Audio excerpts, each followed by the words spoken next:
All right, boys and girls, we're jumping to a new book, Junie B. Jones and some sneaky, peeky spying.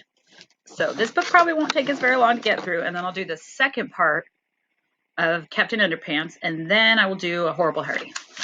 So chapter 1, Sneaky Peeky Spying. There she is.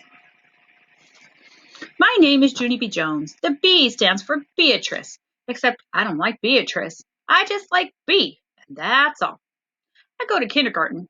Kindergarten is what comes before first grade, except for I don't know why it's called that silly word of kindergarten, because it should be called zero grade, I think. My teacher has the name of Mrs. She has another name too, but I just like Mrs., and that's all. Mrs. has short brown hair and long skirts of wool, and she smiles a real lot, except for sometimes when I'm noisy, she claps her hands loud at me. It used to scare me very much, only then I got used to it, and now I don't even pay it any attention. I wish Mrs. lived next door to me. Then me and her would be neighbors and bestest friends, and also I could spy on her. Spying is when you be very quiet and you look at people through a peeky hole or a crack or something. I am a very good spyer.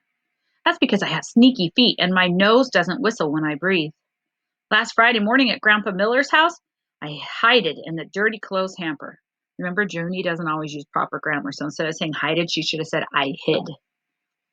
But that's part of the fun that this author used. Just like in Captain Underpants, the author uses some words in there that are not always the greatest. Well, same kind of with this. They kind of make it fun for kids, but we know better talking proper English. Then my grandpa came in the bathroom, and I lifted up the lid a teeny bit. I peeked my eyes at him. And guess what?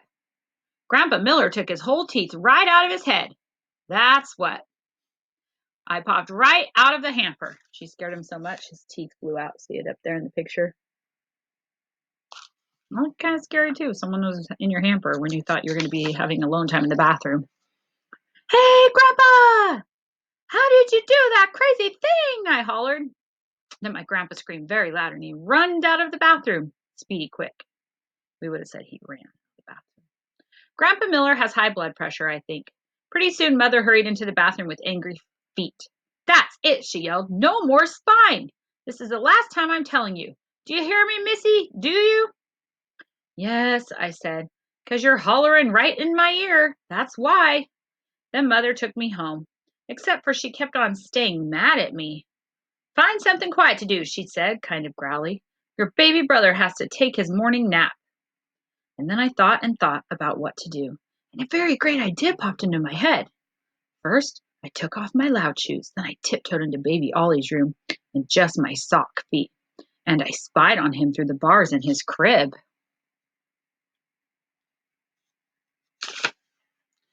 Because what could be quieter than sneaky, peeky spying, of course? Only too bad for me because that boring old baby just kept on sleeping and sleeping, and he wasn't being fun. So that's how come I accidentally blowed on his face. Poor babies, having a nice sleep and suddenly his sister blows on his face. And I tickled his nose with a ribbon and I shouted, "Wake up!" in his ear. And guess what? Ollie opened his eyes. That's what. That's not surprising, huh? Then he started crying very loud and Mother runned into his room. Only she didn't even see me because I quick hid it in the closet. She's kind of being naughty. And she should know better. That's just not kind. Even if she's only 5. I smiled to just myself. I'm the bestest spyer in the whole wide world, I said inside my head. That's how come when I rode the bus to school that day, I did a little bit of bragging. I'm the bestest spyer in the whole world, I said to my bestest friend named Grace. Then I took off my shoes and I showed her my sneaky sock feet. See, I said, see how quiet they are? You can hardly even hear those guys. After that, I breathed in and out for her. And see, my nose doesn't whistle either. That Grace smiled. I'm good at spying too, she said. I patted her. Yeah, only too bad, Grace, but you can't be as good as me, 'cause I said it first. That Grace did a mad breath. It is called a huffy, I think. I heard your nose whistle, Grace, I told her, just then the bus got to school, and me and that Grace raced each other to the playground. Except for she beated me. only it didn't count because I wasn't really racing. Then we played horses with my other bestest friend named Lucille.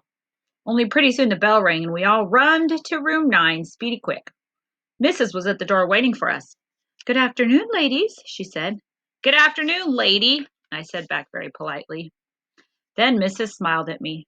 That's because she is the nicest teacher I ever saw. And so I wish me and her were bestest friends. And guess what else? I wish I could hide in her hamper. That's the end of chapter 1. So I think, is spying really the best thing? It could really cause someone to get hurt. It can be funny, but doing it all the time can be annoying and kind of dangerous. So I don't blame her mom for getting a little angry. All right, come back for chapter 2 called Questions. Bye-bye.